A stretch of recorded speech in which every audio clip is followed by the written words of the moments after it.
આગળ જતા માં જશોદાને હવે સામે બેસાડવામાં આવ્યા છે. ગર્ગાચાર્યજીએ આ નાનકડા બાળકને પહેલાં જ જોઈ લીધા હતા અને હવે ધ્યાન કર્યું છે.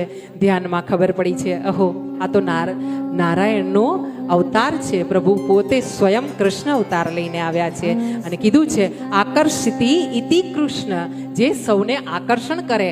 એકવાર એના સામે જોયા પછી જ્યારે બીજી બાજુ ક્યાંય નજર ગુમાવવાની ઈચ્છા ના થાય એવી વ્યક્તિ હોય એ કોણ છે? કૃષ્ણ છે. અને કૃષ્ણ એ નામ જે છે ને કની નીચે જે આંકડી છે ને એ આંકડી એવી છે કે જેમ માછલીને ચારો નાખતા આંકડી નાખી અને માછલી પકડાય ને એમ આ સંસાર રૂપી સાગરમાં આપણે બધા માછલા છીએ અને આપણે કૃષ્ણના માછલા છીએ.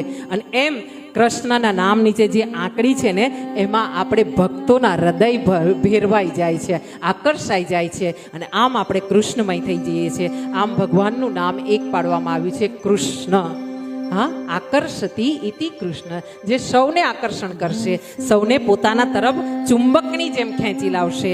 આમ કૃષ્ણ નામ પાડવામાં આવ્યું છે. આગળ જતા કીધું છે કે ગુણમાં, યશમાં, કીર્તિમાં આ તમારો જે નાનો દીકરો છે ને એની કીર્તિનો તો કોઈ પાર નહીં રહે. એટલી કીર્તિનો, યશનો પ્રસાર પ્રચાર થશે. આ તો બહુ મહાન વ્યક્તિ થશે. આગળ જતા એના નામથી તો ગુણગાન ગાવામાં આવશે. આમ જ્યાં કહેવામાં આવ્યું છે ત્યારે સાથે કહેવામાં આવ્યું છે કે જે સૌંદર્ય છે ને તમારા બાળકનું, નાના બાળકનું જે શ્યામ છે ને એટલે એક નામ એનું શ્યામ પણ રહેશે. અને એનું સૌંદર્ય છે ને વિષ્ણુ જેવું છે.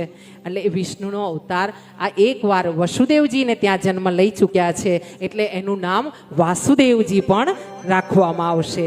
આમ અનેક નામો ધરાવશે તમારો આ નાનો બાળક. અને એમ કરીને ભગવાને આ નામકરણ કર્યું છે. આગળ જતા